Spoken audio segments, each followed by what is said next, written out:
Okay, in this video what we're going to be talking about are the basic charting elements within MetaStock XENITH. The easiest way to access the chart is to go to the Helios icon up here and then go down and find the charting app.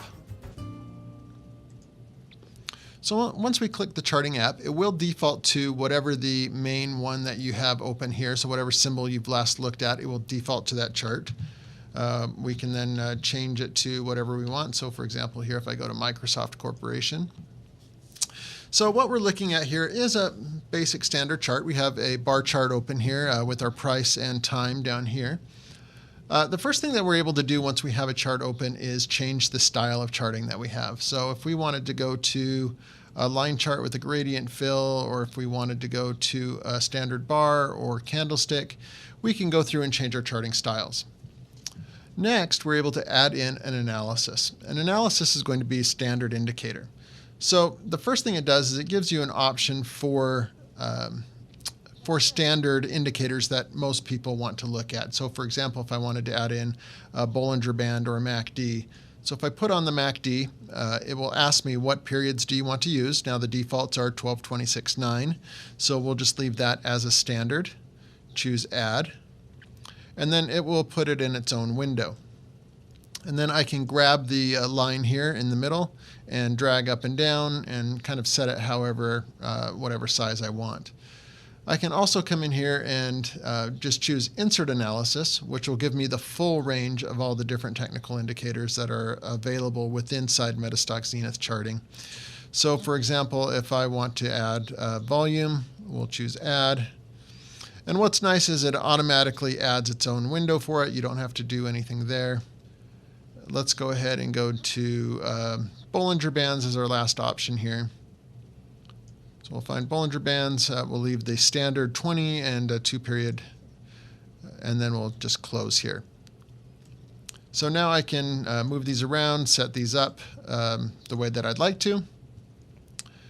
I can change my time frame here. I can do trend lines if I'd like to.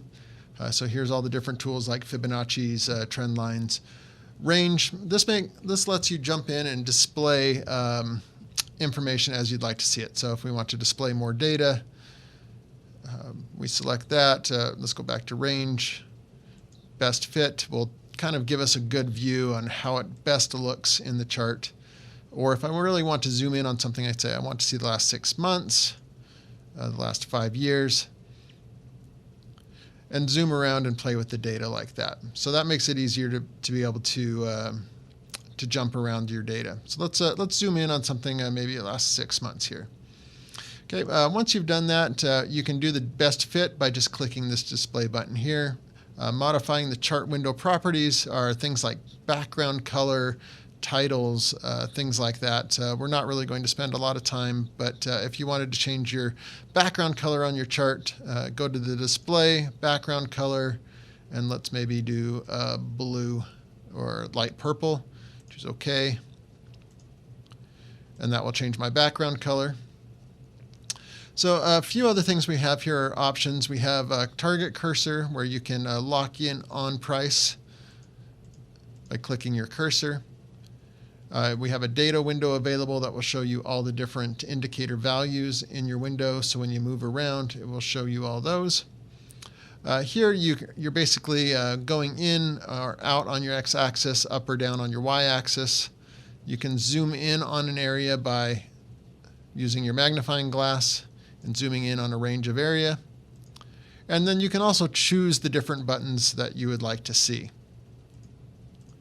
Okay, so let me show you a few other things that you can do within the chart application. So if you right-click, it gives you related things that you can do. So if you want to launch up a related app to Microsoft, so if I wanted to go to time and sales or options, I can launch them right from here.